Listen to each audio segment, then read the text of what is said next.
Hello, and welcome to Lesson 9 of this Introduction to Calculus with Wolfram U. Our topic for today is differentiation formulas. So let's begin with a brief overview of today's lessons. The point is that one can find derivatives using the limit definition, but in practice, this is quite a tedious and tricky approach, and one wishes that there was some simpler way of finding derivatives in practice. And luckily, there are formulas which help us to find derivatives of many commonly occurring functions. So, for example, here is a constant function f of x equal to c, and you can see over here that the derivative of this function is just 0. So the derivative of a constant function is always 0. Let's check the graphs. So here is a graph of the function, and the derivative is 0. So in this lesson, what we'll do is we'll cover basic differentiation formulas of this type, and by the end of today's lesson, you'll feel quite comfortable about computing derivatives in practice. So as a first example, here are the power functions. So your function x raised to n, so for different values of n, you get different power functions.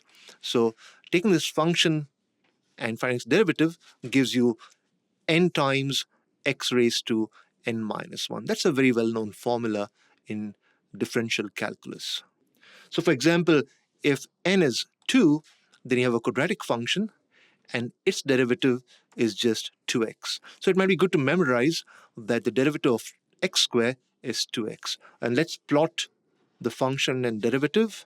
So that's the function, a quadratic function, a parabola, and that's the derivative. And clearly, the derivative must be negative on the left because the function is decreasing. So slopes are all negative over here. So to go on to the same topic, suppose you have x to the negative 1. It's a negative number, but the same rule applies, and you get back negative 1 over x squared as the answer. So again, here's a plot of the function and its derivative. And finally, let's take an example where you actually have a kind of negative decimal power, but the same formula applies, and you get back the derivative in the same form, n times x raised to n minus 1. Okay, so to go further, let's now talk about constant multiples of functions. Here you have a constant and a function, and when you try and find derivative, what you do is you simply pull out the constant from the function and find derivative. So the derivative over here is just 15x squared, which is 5 times 3x squared. So the 15x squared over here is the constant 5 times 3x squared, which is the derivative of x cubed. So here's a plot of the function derivative, and you can see that this is a very simple rule, the constant multiple rule. So to go a step further, let's look at a very important rule, namely the sum rule. So if you have a function f and a function g, and you find their sum, then the derivative of the sum is just the sum of the derivatives. So you simply work out f prime and g prime separately, and then when you add them up, in this case you get back 6x plus 2, which is the correct answer. So the sum rule makes it quite simple to find the derivative in such cases. So once again, here's a plot.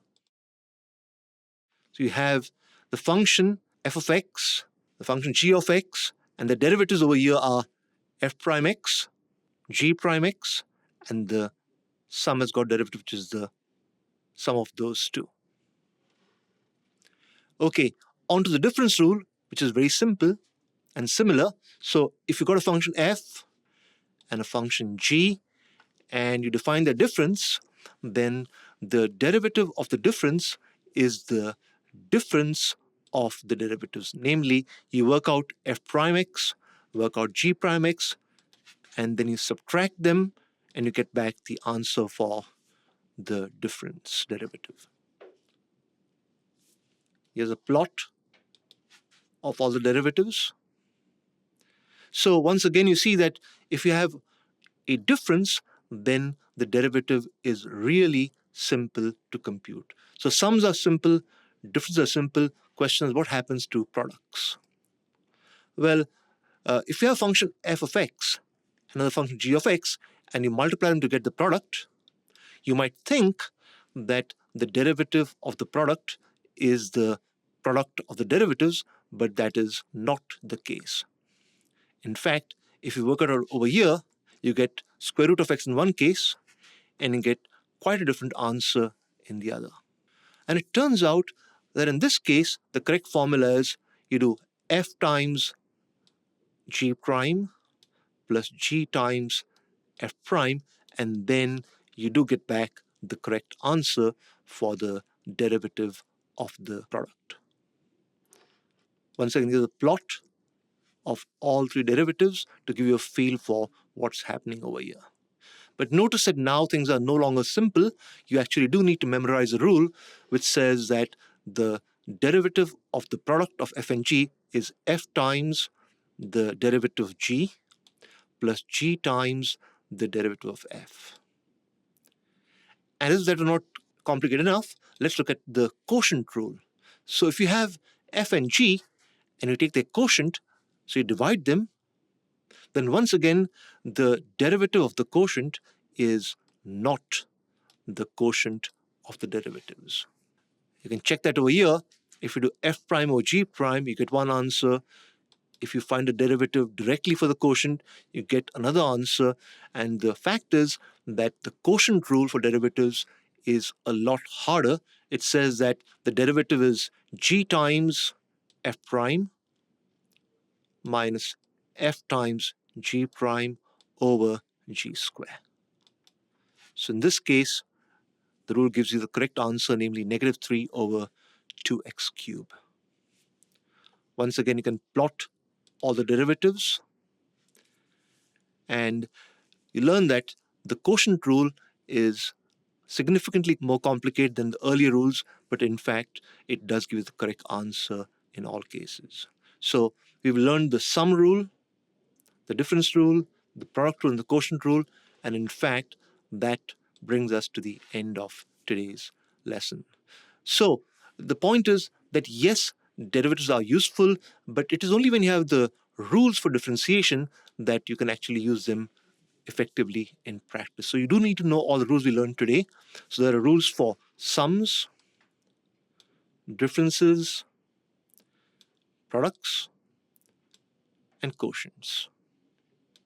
And of course, the simplest rule is the power rule, which lets you find the derivative of things like x squared and x cubed and other powers of x.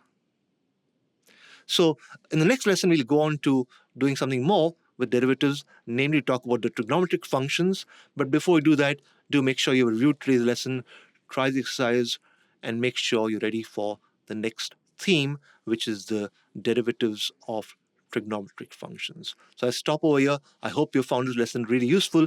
This is where calculus really begins, where it becomes a very algebraic kind of process and becomes easy to apply in practice. So thank you very much. I'll stop over here.